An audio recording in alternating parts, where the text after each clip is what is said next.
मेरा एक काम नहीं कर रहा पेन, पता नहीं क्या रखे। हम लोगों ने क्या सीखा है? D B is equal to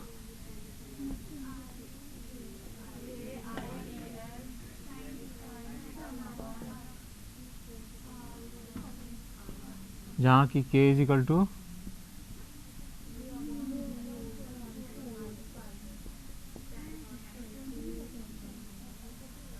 और क्या सीखा? चलो अब दो तीन चीज़ छोटी छोटी सी और, एम्पियर का नियम पढ़ने से पहले दो तीन छोटी छोटी चीज़ें आनी चाहिए अपने को इस चैप्टर के अंदर।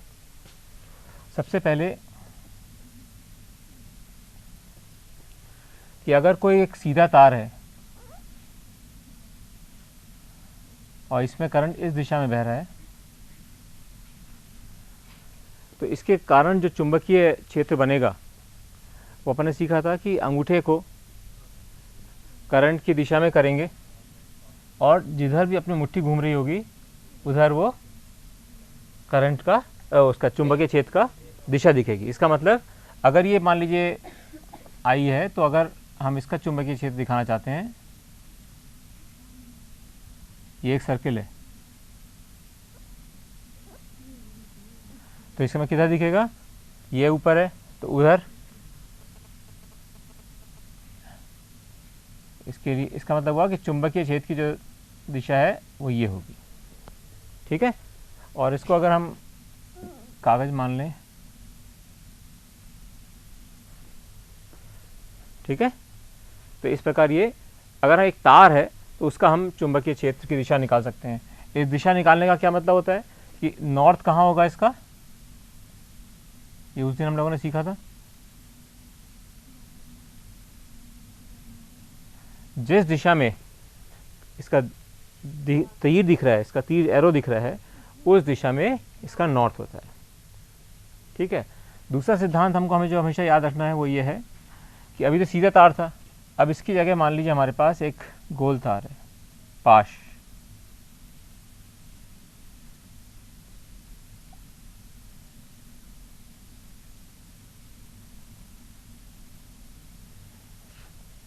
इस पाश में करंट बह रहा है इस दिशा में। इसका कुछ याद है कैसे करना है? इसका चुंबकीय क्षेत्र कैसे होगा?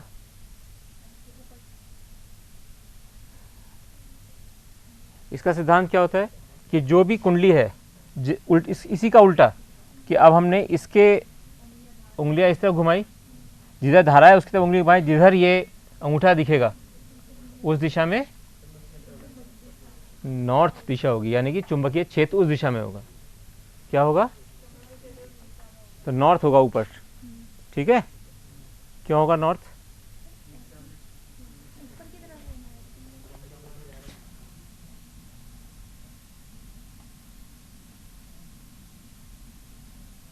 यानी कि अगर कहीं एंटी क्लॉकवाइज घूम रहा है नॉर्थ, और अपन ने ये सीखा था कि अगर साउथ हो यानी कि इस दिशा से हो तो क्लॉकवाइज हो गया ना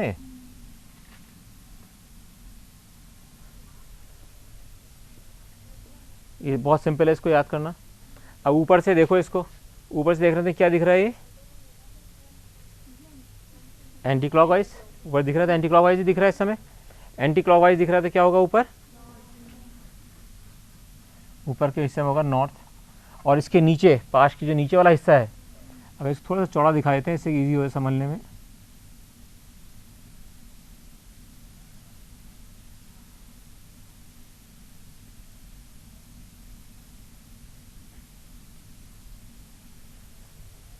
तो इसका जो तार है इसके ऊपर का हिस्सा तो होगा नॉर्थ और नीचे होगा साउथ। इसका मतलब ऐसा नहीं है, इसका मतलब एक्चुअल में क्या है, अगर यहाँ पर ये रखा है एक सर्कुलर, तो ये ऊपर वाली जो सरफेस है वो तो इस करंट इस दिशा में बह रहा है, तो ये बनेगा नॉर्थ और नीचे वाले बनेगा साउथ। अब अपने को चुंबकीय किस दिशा में बहती हैं लाइनें? नॉर्थ से साउथ की ओर। इसका मतलब कहाँ निकलेगी? नॉर्थ से साउथ की ओर। साउथ की ओर जा रही है।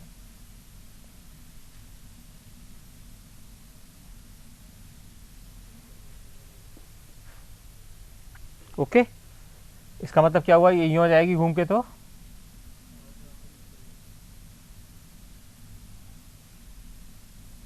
ये यूँ घूम के आएगा। इसको याद करने का तरीका ये होता है,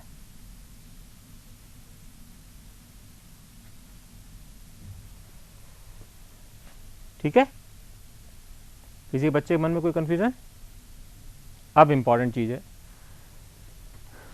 यहाँ पर इस जगह जहाँ ये मुड़ रहा है, जहाँ इस जगह ये कर्व है, सचिन इधर, ये जो कर्व है इसको कैसे निकालेंगे? यहाँ पर किस तरह से होगी चुंबकीय रेखा, चुंबकीय क्षेत्र की रेखा?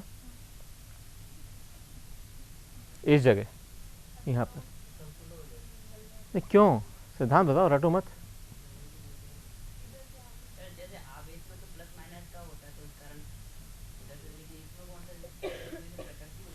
इसमें इसकी चुंबकीय प्रकृति होती है, प्रकृति है चुंबकीय, चुंबकीय प्रकृति है।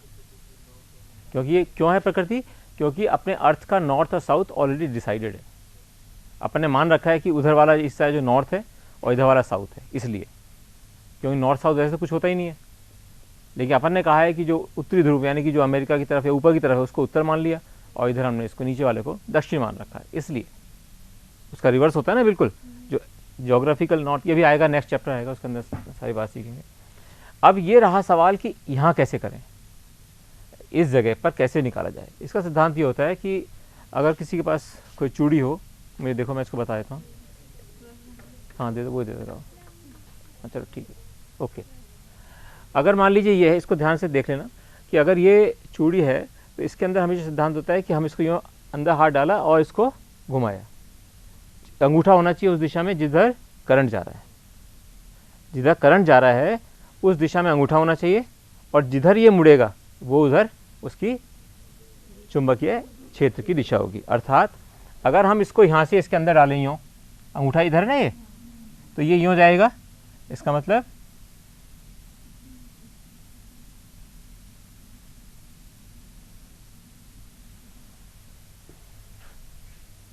समझ में आया? आया नहीं आया? ये इससे समझ में आना चाहिए कि आप इसको ध्यान रखो, यहाँ पे हमेशा ये भी ध्यान रखो, दोनों चीज़ मिला के देखो तो बहुत इजी याद हो जाएगा। ये क्या है? एंटी क्लॉकवाइज, ऊपर नॉर्थ है तो आपको एंटी क्लॉकवाइज चलना ही चाहिए इसको। और इसी प्रकार इधर से हमने इसको हाथ डाला तो क्या होगा, यूँ, तो ये करंट का इधर, तो इसका मतलब इधर कर्व कैसे बनेगा, क्लॉकवाइज।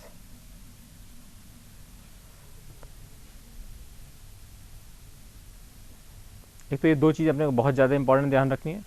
तीसरा, अपन ने ये पता लगा ही लिया कि कोई सी भी सरफेस है, अगर मान लीजिए मोटी सरफेस है,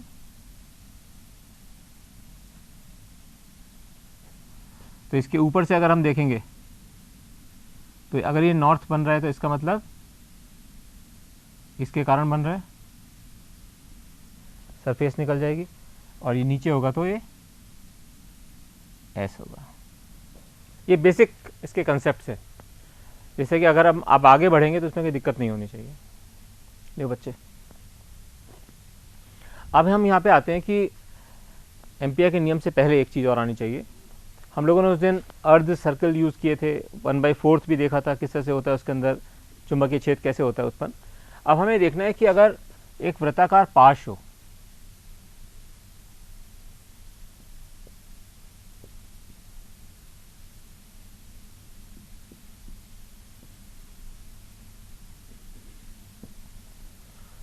मान लीजिए अपने पास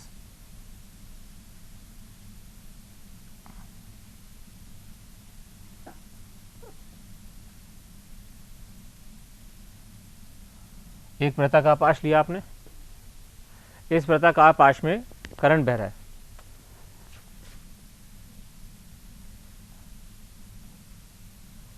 आई,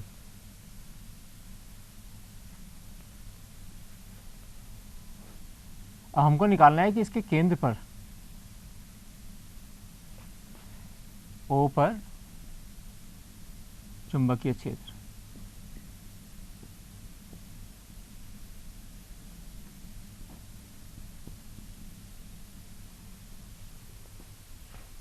मय दिशा,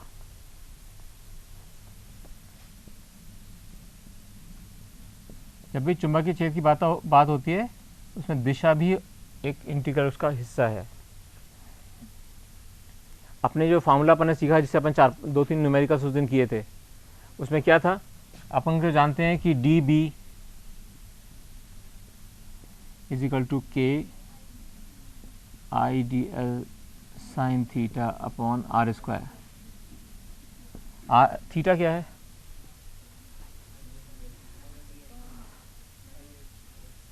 किस किस के बीच में है?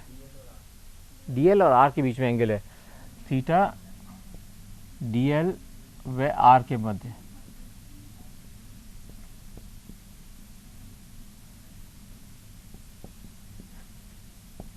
इस वाले चित्र में देख के बताओ जरा, क्या है थीटा की वैल्यू?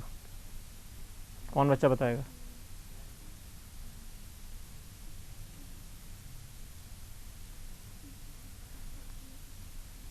बताओ। अपने यहाँ लिखा है थीटा डी एल और आर के मध्य कोण है। अब बताओ डी एल क्या है और आर क्या है यहाँ पे?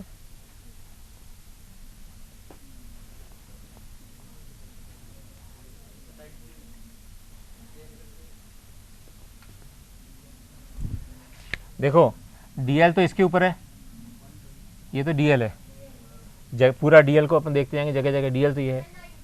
हाँ, और ये है यहाँ से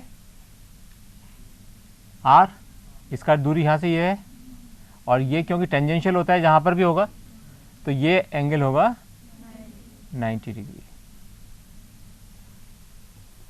ये अपना डी एल है। ओके, क्या हुई चिंता? नहीं, आपसे पूछ रहा बच्चे, कोई प्रॉब्लम तो बता देना, क्योंकि ये आनी चाहिए, हमेशा चीज़ अच्छी आनी चाहिए।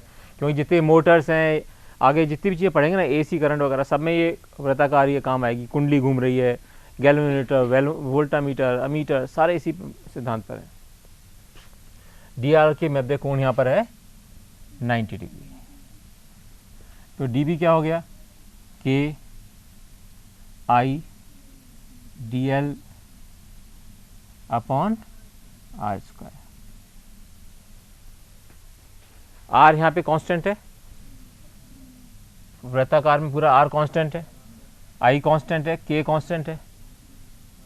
तो हम इसका अगर हम बी निकालेंगे तो बी क्या होगा? Integration of K I D L upon R square is equal to K I upon R square D L. याद है, ये स्टेप तो उस दिन भी लिया था अपन, यहाँ तक तो हमेशा पहुँच ही रहे थे अपन। इसका मतलब हुआ ये K I R square into L. L यहाँ पे क्या है? 2 pi R. L is equal to 2 pi R, इसलिए कितना हो गया? B. B is equal to K I 2 pi R upon R square.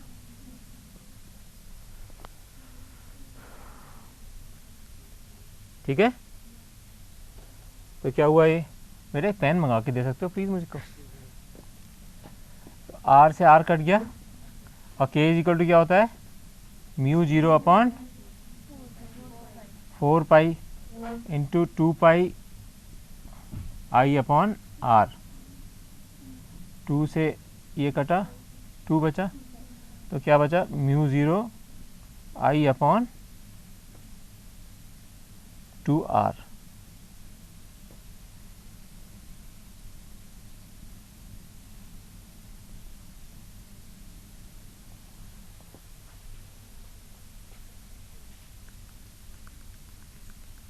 ठीक है, अब अगर मान लीजिए यदि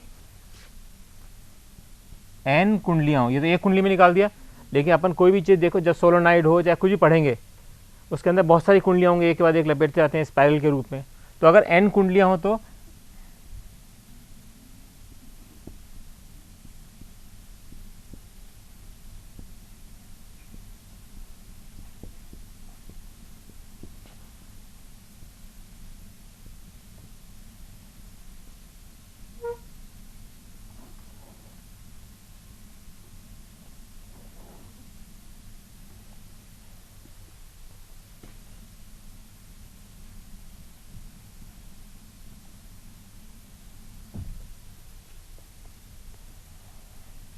ठीक है, ये बात समझ में आ गई।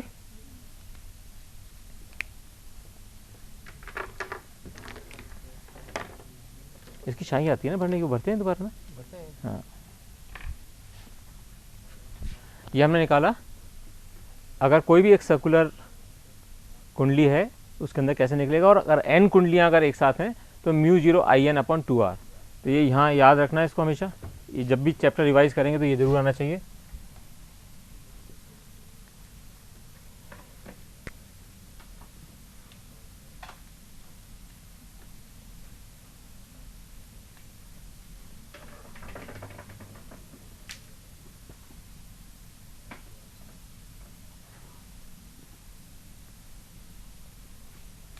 अब इसका क्षेत्र का की दिशा क्या होगी बताओ।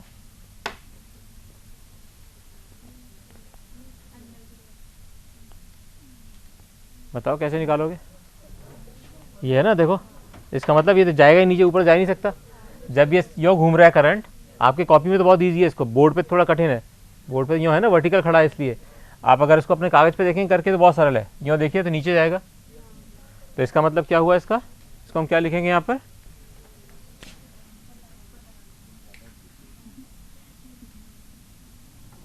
ये इसका सिद्धांत होता है लिखने का। तो जो सर्कुलर पाश है उसके अंदर इस प्रकार से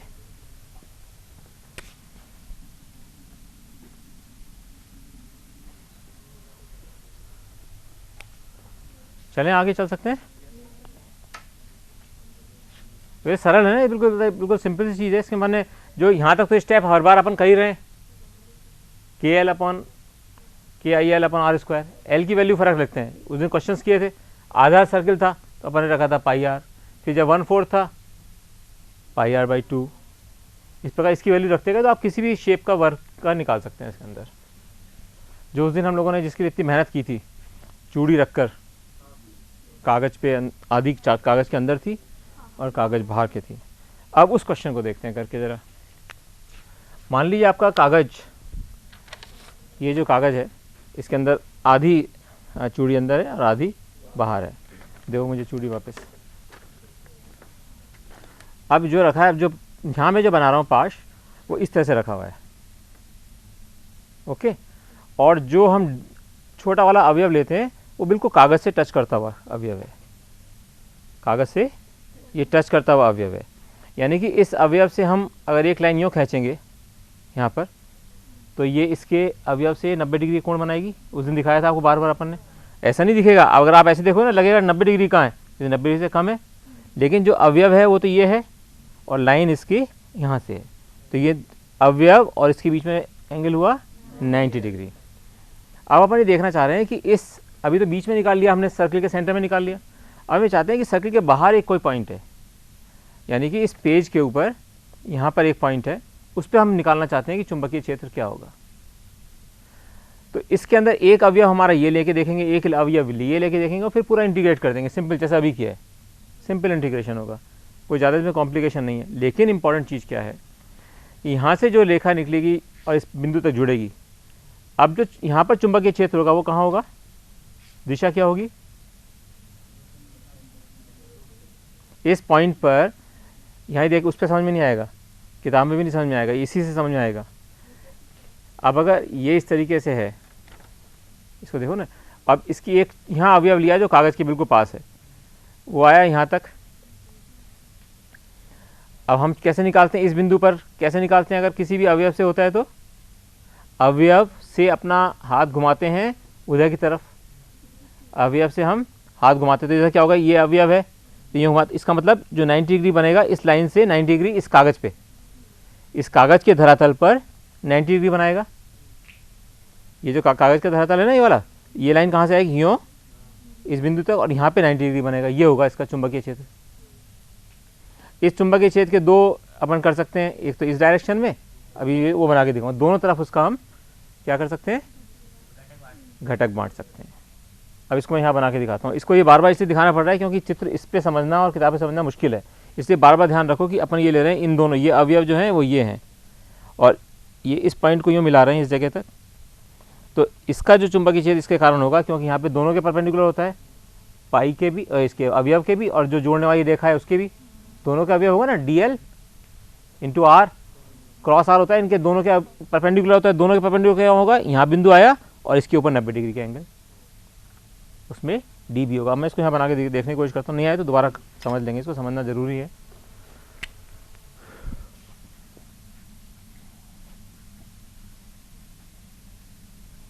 अब हमने ये लिया पाश,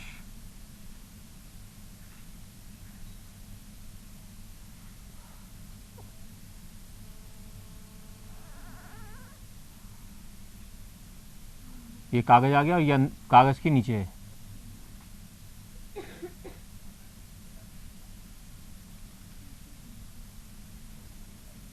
समझ में आ गया? अब ये जो वाला चीज है ये कहाँ है, इसके कागज के नीचे, जो इसके नीचे है वो डैश डैश से दिखा रहे हैं और ये जो है हमारा ऊपर दिखा रहे हैं। तो ये इस तरीके से दिखा रहे हैं यहाँ पर। अब चूंकि 3 डायमेंशनल दिखा रहे हैं इसलिए वो वाला डैश डैश से दिखाना पड़ रहा है। अल्टीमेटली इसको हम यूँ दिखाना चाह रहे हैं, यूँ दिखा रहे हैं। और अब एक लाइन हम अब इस जगह निकालना चाहते हैं। अवयव हमने लिया dl, यहाँ पर लाल रंग से बना देता हूँ,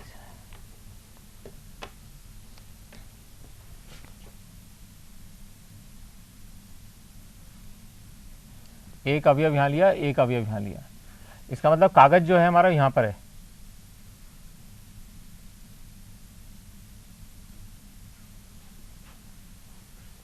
दिख रहा है ये वाला, ये कागज जो है, ये कागज जो काटा हुआ हिस्सा है वो ये कागज का काटा वाला हिस्सा ये है।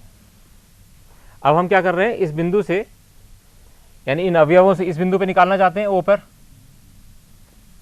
अपना क्या सिद्धांत था, उससे इस अवयव से एक लाइन खींचेंगे,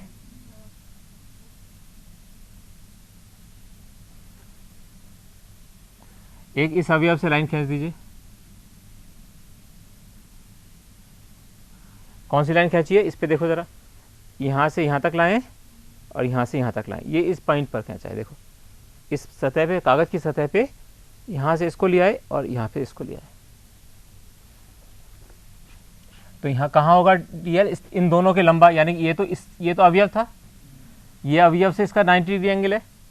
अवयव से उस दिन सीखा था अपन ने कि ये एंगल जो है अवयव का और इसके बीच का एंगल है 90 डिग्री।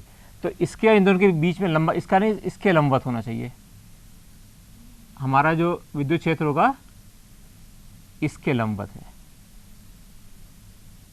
इस पॉइंट पर। ये आपको वैसे समझ में नहीं आ सकता था कभी, जब तक कि आप इस डायग्राम को नहीं दोबारा देख लो। अब मैं इसको एक बार और बनाने की कोशिश करता हूँ कि अगर हमने देखो ये लिया, इधर से इसको लिया, तो ये दोनों के लंबवत होगा। ये अवयव ये रहा, ये तो 90 डिग्री का एंगल है ही दोनों के बीच में, अवयव और ये दोनों 90 डिग्री एंगल है, तो इसके लंबवत होगा, यानी कि इस लाइन के लंबवत। ये है असली चित्र, आया समझ में? ये है असली चित्र। तो अपन ने इसको बना दिया, ये 90 डिग्री का इसके, ये dB। ठीक है बेटा? हाँ बोल बच्चे बोल, क्या नहीं आया? हाँ बोल बच्चा, क्या नहीं आया? 90 तो उसने सबको दिखाई थी चूड़ी, इसलिए मैंने इसीलिए दिखाई थी। देखो यहाँ आओ, इधर आओ, पास में आ जाओ। अब मैं वहाँ नहीं जाऊँगा। देख बेटा, ये है अपना अवयव, है ना? ये अवयव और इसके बीच में ये वाला जो कोण है 90 डिग्री है। ये वाला कौन सा? ये वाला कोण। अवयव ये है और अवयव और इसके बीच में 90 डिग्री कोण है। ये 90 डिग्री नहीं है, इसके और इसके बीच ये नहीं है 90 डिग्री कोण। कौन सा 90 डिग्री है? ये अवयव, ये तो अवयव है, ये देखना। हाँ सर, ये तो पता है। ये अवयव और इसके बीच में 90 डिग्री का कोण हो गया। अवयव के बीच में और इस लाइन के बीच में 90 डिग्री का कोण है। उसने दिखाया था ना अपने बना के बार बार। अभी देखो, फिर देखो, ये देखो, है ना? ये तो 90 डिग्री का कोण है। अब अपन कह रहे हैं कि चुंबकीय क्षेत्र कहाँ होगा? चुंबकीय क्षेत्र क्या होता है? I D L sine theta, I D L किस किस का हुआ? D L into R D L. R और डी एल के परपेंडिकुलर होगा, दो की उन दोनों के क्रॉस प्रोडक्ट के, यानी कि इसके अवयव और इसके बीच में लंबवत होना चाहिए इसके, यानी कि ये लाइन जो मिला रहे हैं इसके लंबवत 90 डिग्री पर ये विद्युत क्षेत्र इस अवयव के कारण होना चाहिए, चुंबकीय क्षेत्र। आया नहीं आया? अब देखो दोबारा दूसरे का बना के दिखाता हूं मैं। अब ये मान लीजिए ये वाला अवयव है, इस अवयव को यहाँ पे अपन देखा, तो अब इसका कहाँ होगा, इसके 90 डिग्री।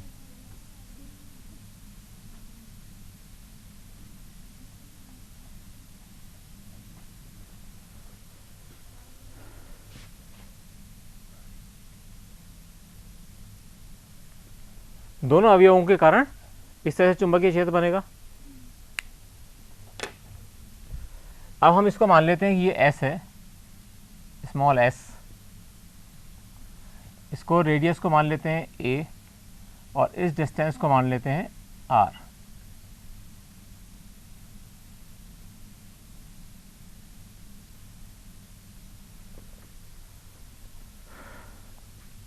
ठीक है, ये अपन हमेशा उसको अवयव से जोड़ने वाली रेखा को वेक्टर के हिसाब से दिखाते हैं, क्योंकि दिशा दिखा रहा है और उसका परिमाण भी दिखा रहा है। यहाँ तक किसी बच्चे को समझ में नहीं आया तो बोल दो, ये इसके बाद फिर अपन आगे बढ़ेंगे।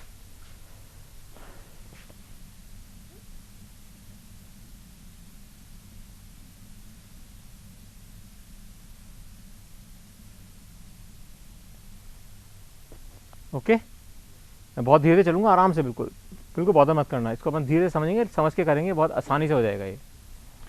अब मान लीजिए ये एंगल फाई है, ये केवल माना है अपन ने, ये फाई है, तो ये कितना होगा इससे वर्टिकल से, अगर यहाँ पर ये वर्टिकल खींचे अपन,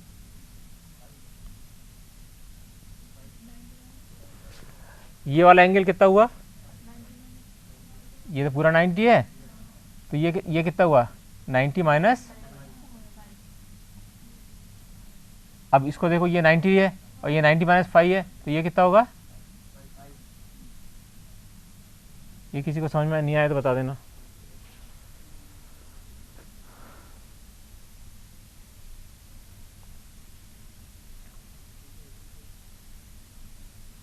मैं इसको गणित में लिख दूंगा, इसको ABCD करके।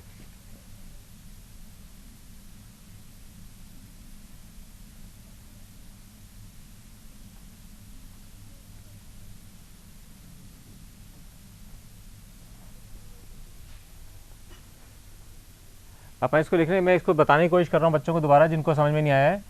एंगल अपन ने मांगा है PO, इसको मान लेते हैं N, angle PON is equal to 5, और अपन लिखा हुआ है RON पर एंगल RON क्या है 90 डिग्री, तो ये कितना हो गया ROP, इसलिए angle ROP is equal to 90 minus theta. ठीक है, इसी प्रकार ये मौखिक होना चाहिए, लेकिन अपन करके लिख रहे हैं इसको, जिससे कि आपको कहीं कन्फ्यूजन नहीं हो बाद में। इसी प्रकार हमको ये पता है कि POT, angle POT is equal to 90 degree. ठीक है, और उसमें ये 90 माइनस थीटा है, इसलिए एंगल RO,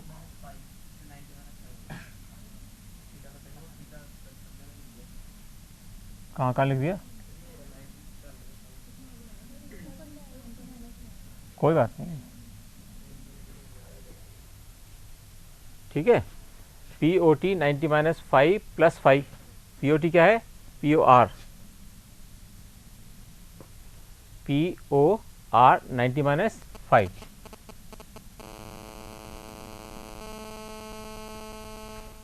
इसलिए angle ROT is equal to 5। ये समझ में आ गया नहीं आया किसी को, केवल लिखना मत, समझने की कोशिश भी करना कि आया या नहीं आया। ये तो डायरेक्ट ही आना चाहिए था, इसमें ये 90 डिग्री का एंगल दिख रहा है, इसमें ये 5 है 90 माइनस 5, अब ये 90 डिग्री है तो इसलिए 5 हो गए, जब भी तो 90 माइनस 5 होगा, ये वैसे मौखिक होना चाहिए, लेकिन जब भी समझने के लिए आपको ये मैंने लिख दिया इसके अंदर। किसी बच्चे को कोई दिक्कत? आज हरे रंग का नहीं है पेन। अब अगर हम इसको प्रोजेक्ट करें एक्स एक्सिस पे, एक्स एक्सिस पर dB का घटक,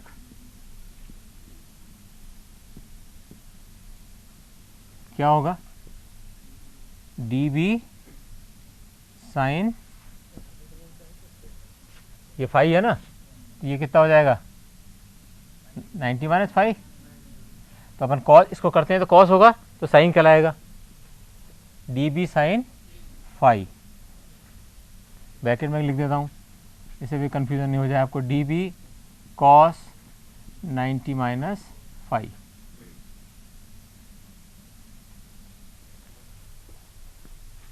ठीक है, और वाई एक्सिस पे कितना होगा,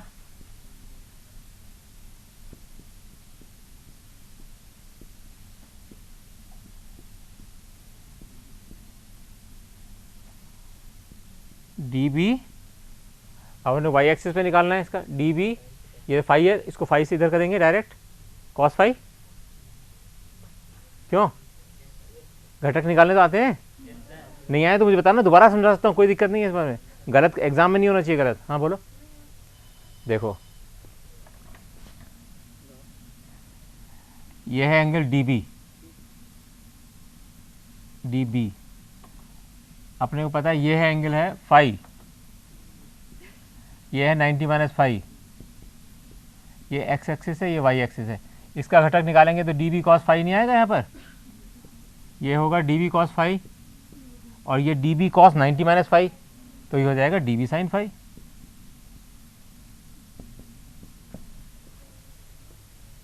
इतना होशियार बच्चे हो गए, ये क्या पूछा।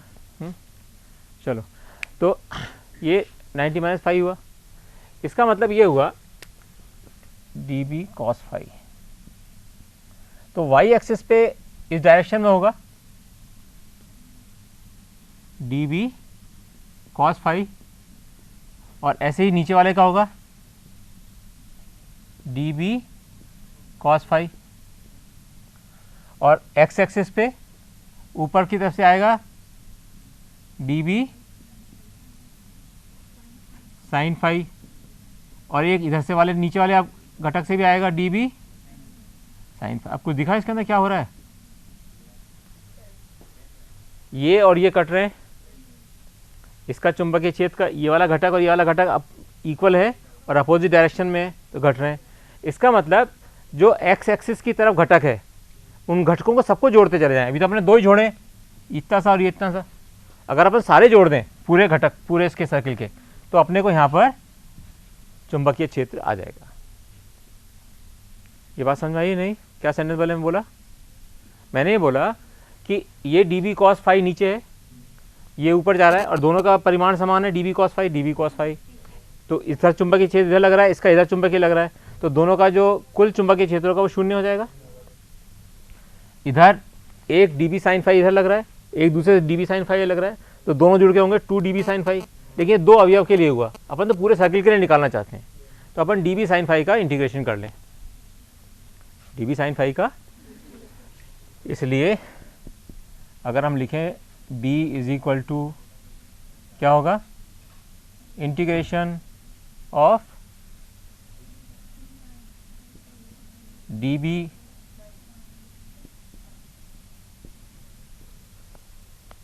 क्या हुआ, नहीं कुछ नहीं, बताओ करोगे आगे कैसे करेंगे, अब तुमसे पूछूंगा मैं, करके बताओ आगे। अब ये डी बी साइन फाई, अब क्या होगा इसके आगे हैं, बी का मान अभी कहाँ से रखना है, पहले साइन फाई का तो रखो बेटे। साइन फाई क्या है,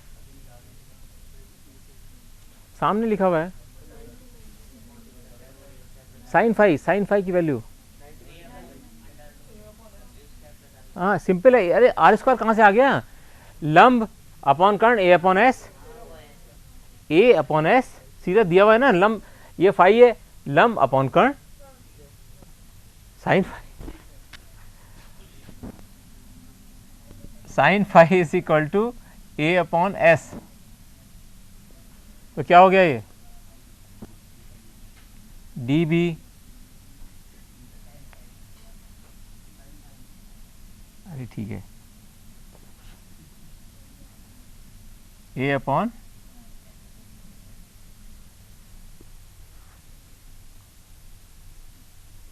इसका मतलब हमारे पास बी आ गया ये वैल्यू, लेकिन अभी तो बीच में कुछ छिपा हुआ रह गया है डी बी, अब डी बी को कैसे गायब करोगे बताओ, कौन बच्चा बताएगा? शून्य। अगर ये सभी ये यहाँ शून्य वाला आंसर गलत है, अब सोच के बताओ बताओ। अरे इसके बाद लिखो ना, जल्दी से करके बताओ, इससे निकालो इसका आंसर। डीबी क्या होगा?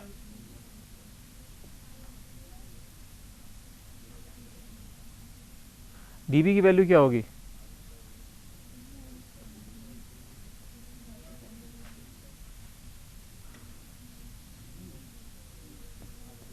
डीबी की वैल्यू कौन बच्चा बताएगा मुझे? हाँ, जब भी तो डीबी के रखना है ना यहाँ पे। अभी I D L sine theta upon R square होता है नहीं होता?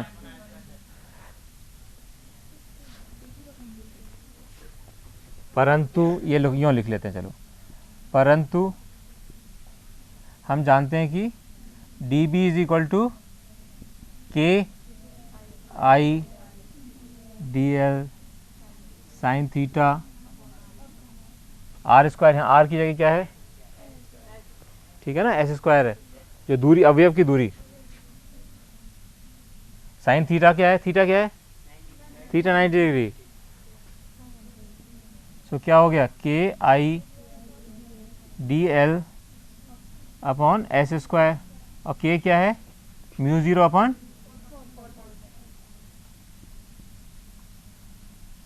आई D L upon S square. यहाँ तक कोई दिक्कत? हाँ, इसलिए अभी डी बी का मान रखने पे इस पे, इसलिए b is equal to D B का वैल्यू डायरेक्ट रख देते हैं, mu zero upon 4 pi I D L upon S square into A by S. सब कांस्टेंट है, ए कांस्टेंट है, एस कांस्टेंट है, वो दूरी रखी हुई है, आई कांस्टेंट है, 4 पाई आई सब कांस्टेंट है, केवल अंदर क्या रह गया? D L. क्या हो गया? Mu zero I A upon 4 pi S cube. ठीक है, डी एल। तो डी एल का तो डायरेक्ट निकाल सकते हैं, क्या होता है? एल, यानी कि 2 पाई ए।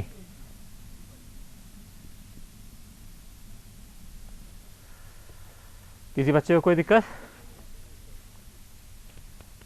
क्लियर? तो अपन इसको 2 पाई से ये काट दिया, सिंपल वही फॉर्मूला, तरीका वही यूज कर रहे हैं हमेशा अपन। तो क्या हुआ? Mu zero I A square upon 2 S Q. सही पहुंच गए? क्यों? Mu zero I A square upon 2 S cube. अब एस क्यूब क्या मान रख सकते हो?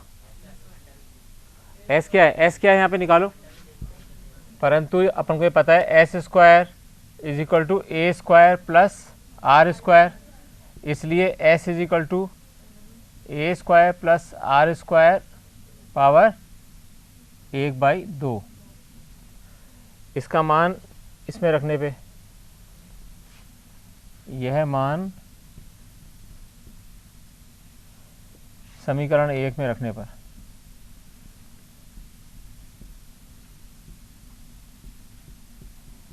यह आपके बोर्ड में आता है क्वेश्चन, 6 लाइन का क्वेश्चन है केवल, यहाँ तक तो आप हर बार करते रहे हो। तो क्या हो जाएगा?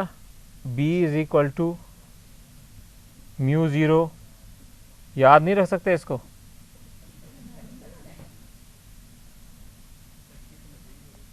To S cube. एस की मान क्या निकाला है? A square plus R square power 1/2 का क्यूब। ठीक है, तो क्या हो जाएगा? 3/2 हो जाएगा। Mu zero I A square upon 2 A square plus R square power 3/2।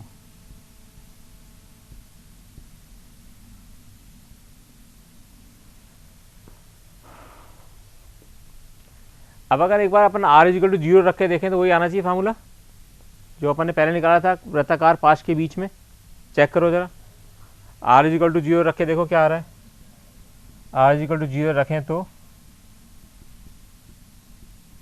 क्या होगा, b is equal to mu 0 I A square upon 2, क्या रख रहे हैं अपन, r इजिकल टू 0, तो क्या हो गया a क्यूब, तो क्या हो गया म्यू 0 आई अपॉन 2a, ये निकाला था अपन ने, म्यू 0 आई अपॉन 2r।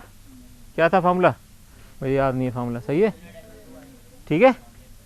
तो इसका मतलब अपन ने सही जो निकाला है फार्मूला है सही निकाला है। अब इसको एक बार दोबारा दोहरा लो, क्या किया है, मैं दोबारा दोहरा देता हूँ एक बार, इसके अंदर क्या किया है पता चलना चाहिए।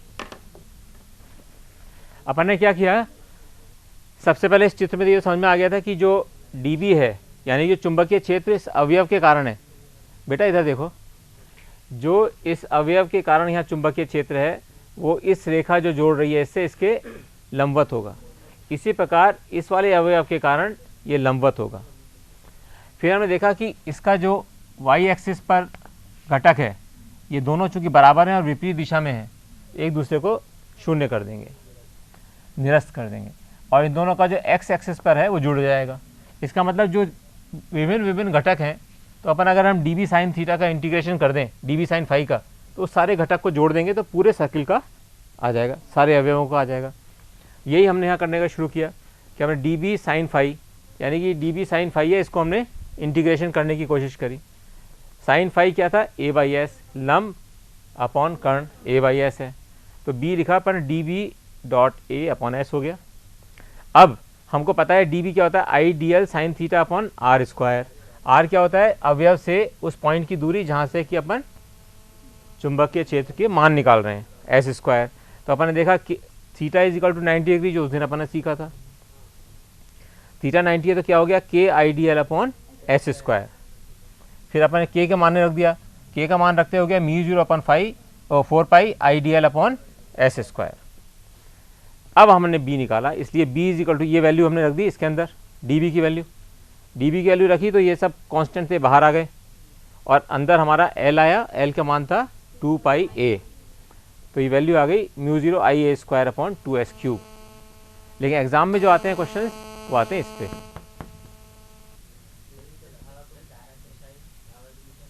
अब निकालेंगे ना धारा की दिशा तो, और इतने से क्या निकाला, चुंबकीय क्षेत्र की दिशा तो निकाल रखी है वो डी बी।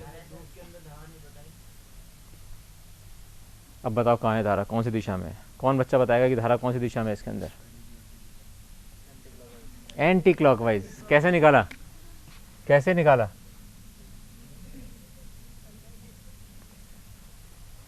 अगर किसी पाश के यूं घूम रहा है तभी तो इधर आएगा, नहीं तो आ ही नहीं सकता इधर, है ना, एंटी क्लॉकवाइज, इसलिए एंटी क्लॉकवाइज।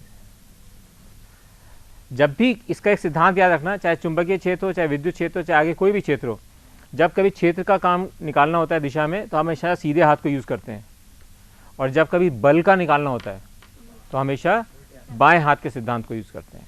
बल से बायां हाथ, ऐसे याद रखना है इसको, है ना, बल से बायां हाथ रखोगे तो दूसरा अपने आप याद आ जाएगा। तो बल से बायां हाथ, तो आप याद रखोगे कि बायां हाथ जब बल निकालना है तो उसको बायां हाथ यूज़ करना है, और जब विद्युत क्षेत्र या चुंबकीय क्षेत्र या दोनों का मिक्स निकालना है, क्षेत्र निकालना है, तो सीधे हाथ के सिद्धांत लगेंगे। यानी कि चुंबकीय क्षेत्र कहाँ है, सर्कुलर में कहाँ है, केवल तार में कहाँ है, उसके लिए हमेशा सीधे हाथ को यूज़ करना है। ठीक है, ये चीज़ क्लियर, चल सकते हैं इसका आगे, श्योर। अब एम्पियर का नियम,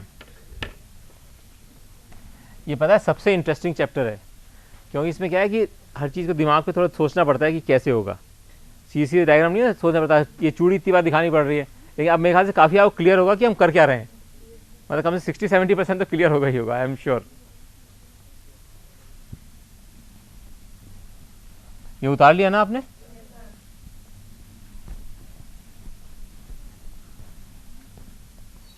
क्योंकि जो आपकी किताब में दे रखा है उसको पढ़ के कोई भी कभी भी नहीं समझ सकता।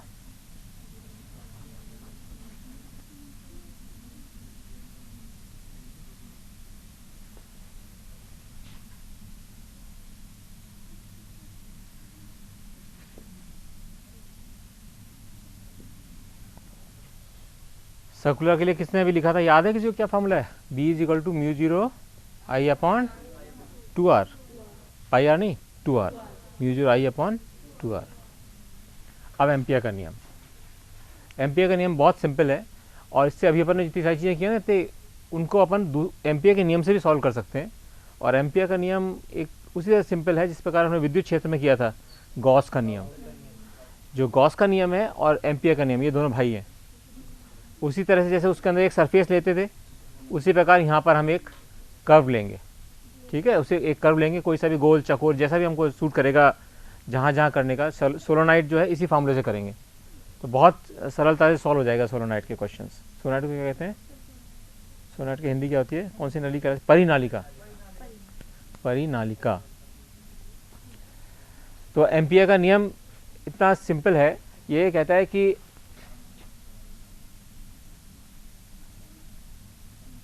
P डॉट डी एल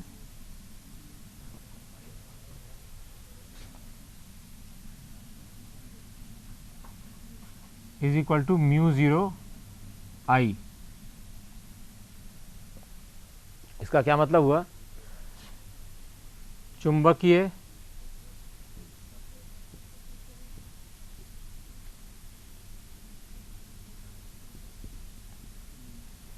क्षेत्र का, बात मत करो, रेखीय समाकलन, समाकलन कहते हैं इंटीग्रेशन को,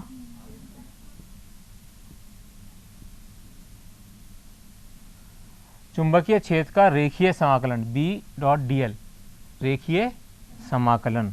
दोनों चीज आ गई इसके अंदर, क्यों? ठीक है। चुंबकीय क्षेत्र का रेखीय समाकलन म्यू जीरो एवं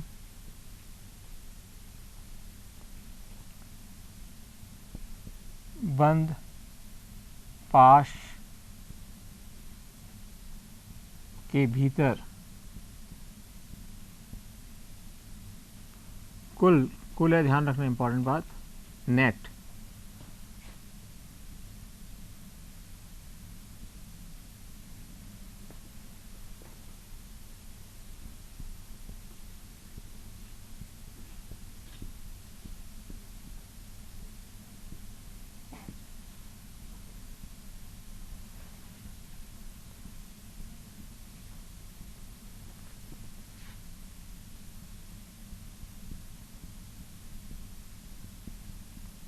इसका फ़ायदा सिर्फ ये है कि हमको बार बार के D L sine theta upon R square निकालते हैं, फिर उससे इंटीग्रेशन करते हैं, सब कुछ करते हैं। इसमें डायरेक्ट हम लोगों ने कहा कि बी से आ जाओ, बी डॉट डी एल। वहाँ तो बी निकालने के लिए अपने को के I D L sine theta upon R square निकालते पहले, फिर उसको अपन उसके एक छोटे के लिए निकालते हैं, फिर टोटल इंटीग्रेशन करके इस तरह निकालते हैं।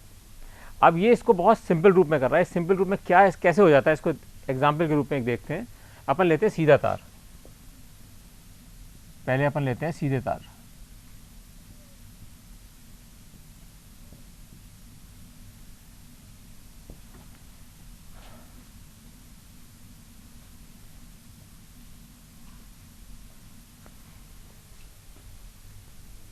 अपन ने एक सीधा तार लिया, अपन निकालना चाहते हैं कि इसके चारों तरफ जो चुंबकीय क्षेत्र बनेगा उसका मान क्या होगा। इसके चारों तरफ जो चुंबकीय क्षेत्र है उसका मान क्या होगा। अपन जब भी ऐसा कोई भी सरफेस निकालनी है, उसके चारों तरफ एक कर्व बना लेते हैं। वो कर्व कोई भी शेप का हो सकता है जो आपको सरल लगे। अपन यहाँ पे एक सर्कल भी ले सकते हैं, एक रेक्टेंगल भी ले सकते हैं, एक वर्ग भी ले सकते हैं, त्रिभुज भी ले सकते हैं। जो भी शेप आपको मौके पे देख के अच्छी लगे, जिसका कि आप परिमाण अच्छे से निकाल सकते हो, जिसका सर्कमफेरेंस अच्छे से निकाल सकते हो, इसका एरिया आराम से निकाल सकते हो। हम लोगों ने मान लीजिए इसके अंदर लिया एक सर्कल,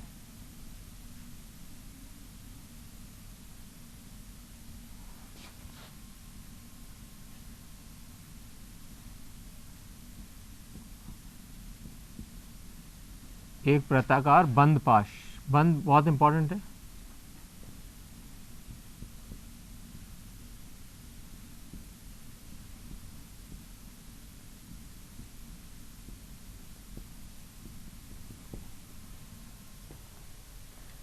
अब अगर इसको हम बंद पाश को देखें तो अपन जो सिंपल सिद्धांत अपन ने सीखे हैं उसके हिसाब से अगर ये यूँ है तो चुंबकीय छेद कहाँ होना चाहिए?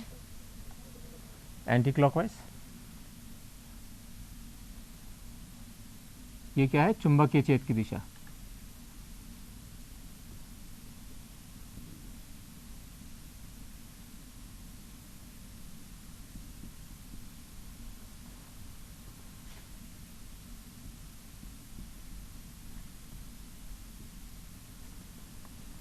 दिशा क्या होगी इसके? टेंजेंशियल। क्या होगी? स्पर्श, यानी कि इस वाले कर्व के प्रत्येक बिंदु पर अगर हम एक स्पर्शज्या बनाएं तो वो इस बिंदु पर चुंबकीय छेद की दिशा दिखाएगी। अर्थात अब कहीं भी देख लें, अगर हम यहाँ देखना चाहते हैं तो हमने यहाँ पे डाला, ये dB की दिशा आ गई। यहाँ डाला, मान लीजिए इस जगह, इस पॉइंट पे हमने डाला, ये dB की दिशा आ गई। आप किसी भी बिंदु पे डाल देंगे, यहाँ आपने डाला,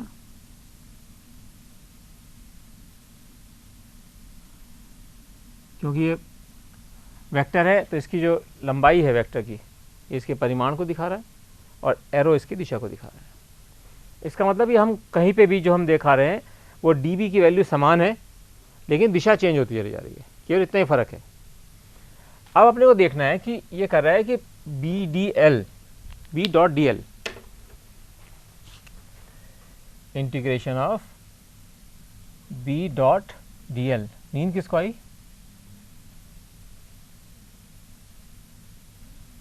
तो क्या लिख सकते हैं इसको? B dl sine theta. What is theta? Theta B और dl के बीच में, यहाँ थीटा है।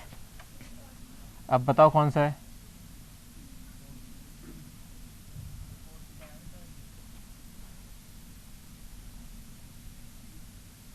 मुझे याद कम आता है यार, थोड़ा सा आप बता दिया करो मुझे।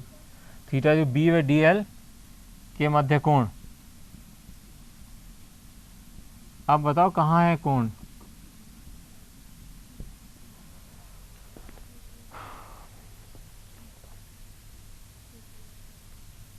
यहाँ इंपॉर्टेंट बात यह है कि dl क्या है? सरल रेखीय, अपन लिखा था सरल रेखीय समाकरण, यानी कि जिस वृत्त के या जिस कर्व के ऊपर हम समाकलन कर रहे हैं। तो यहाँ पर अब ये dl इसका नहीं आएगा जिसके अंदर करंट बह रहा है। आपके dl कौन सा है? अवयव उस कर्व का। ये इंपॉर्टेंट बात ध्यान रखो बच्चों कि यहाँ पर यहाँ dl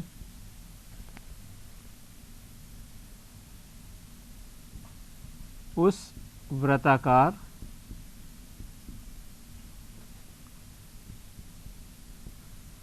पाश का हिस्सा है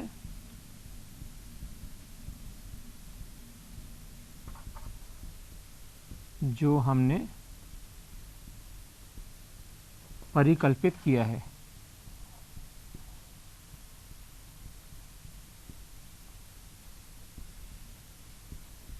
समझ गए वहां बात? फर्क क्या है? ये dl वो dl नहीं है, यहाँ पे dl उस वृत्ताकार पाश का हिस्सा है जो हमने परिकल्पित किया है। इसको जरूर लिख लेना। इसका मतलब B और dl के बीच में कितना एंगल हुआ आप बताओ जरा। ये इसका, ये अवयव का है, ये अवयव है 0, क्योंकि जो dl भी टेंजेंशियल होता है और उसका B भी टेंजेंशियल है, दोनों के बीच में 0। यहाँ थीटा इज इक्वल टू 0, इसलिए B dot dl is equal to B dl cos 90 is equal to integration of B dl। अब ये मान लो इसका रेडियस है r।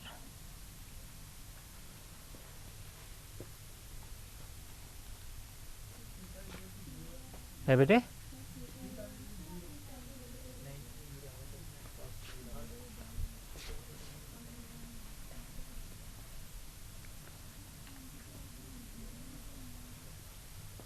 और इसका इंटीग्रेशन करेंगे तो क्या हो जाएगा? B dl B L, L means इसकी पूरी लंबाई, integration of D L L होता है, एल यहाँ पूरा क्या है, एल इजिकल 2πr आएगा ना अल्टीमेटली, तो 2πr ही लिखना पड़ेगा, अपन बी एल लिख लिया अपन ने, एल इजिकल टू अपने को पता है कि एल इजिकल टू क्या है, हम 2πr भी लिख सकते हैं, दोनों में से कुछ भी लिख सकते हैं। ये किसके बराबर होना चाहिए, इसलिए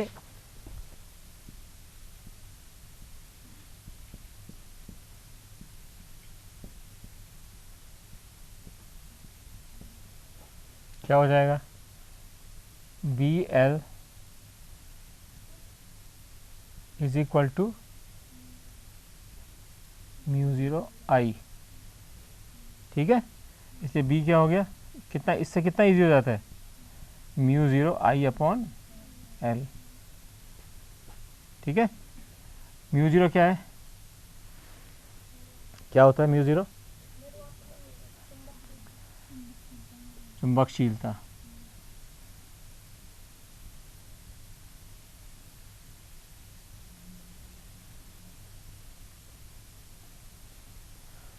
यानी किसी सीधे तार के कारण जो चुंबकीय क्षेत्र बनेगा उसकी वैल्यू होगी B is equal to mu 0 I upon 2πr। Circular की क्या थी, म्यू 0 आई अपॉन 2r। समझ में आया बात। तो आप किसी भी दूरी पर, कभी भी, कितनी भी दूरी पर आप इसका क्षेत्र निकालते जा सकते हैं। तो ये फायदा है इसका, अदरवाइज आपको करना पड़ता I D L sine theta upon R square, फिर अपन थीटा कौन सा होता, अवयव और उस बिंदु जहाँ पे निकाल रहे हैं उसके बीच के एंगल निकालते, फिर इसका इंटीग्रेशन करते। यहाँ सिंपल है, अपन ने कहा B dot D L is equal to mu O I. Mu I तो पता ही है कि उस पूरे पाश के अंदर जितना भी करंट है, इस पूरे पाश के अंदर कितना करंट बह रहा है, आई, ठीक है ना, अपने पता है आई, तो म्यू 0 आई, ये तो हमेशा पता ही है अपने को वाली राशि। तो ये निकालना है बी डॉट डी एल, और डी एल का है, डी एल उस कर्व की लंबाई है जिस कर्व को हम ट्रेस कर रहे हैं, यानी जो हमने एक वृत्ताकार पाश बनाया है यहाँ पर, इसको हम रेक्टेंगुलर पाश भी बना सकते थे, इसको हम कोई सा भी तरह का पाश बना सकते हैं, आप घर पे करके देखना इसकी प्रैक्टिस। तो ये इसका नियम है, और इसके आधार पर अपना पढ़ेंगे परिनालिका, वो कल पढ़ेंगे परिनालिका। और ये क्या होता है, उसको भी हिंदी में टोराइड कहते हैं। तो परिनालिका और टोराइड, वो आपको इतना सरल लगेगा, इसके कारण ये एम्पियर के नियम से सॉल्व करने की कोशिश करेंगे, ठीक है। Thank you. इनको बच्चों को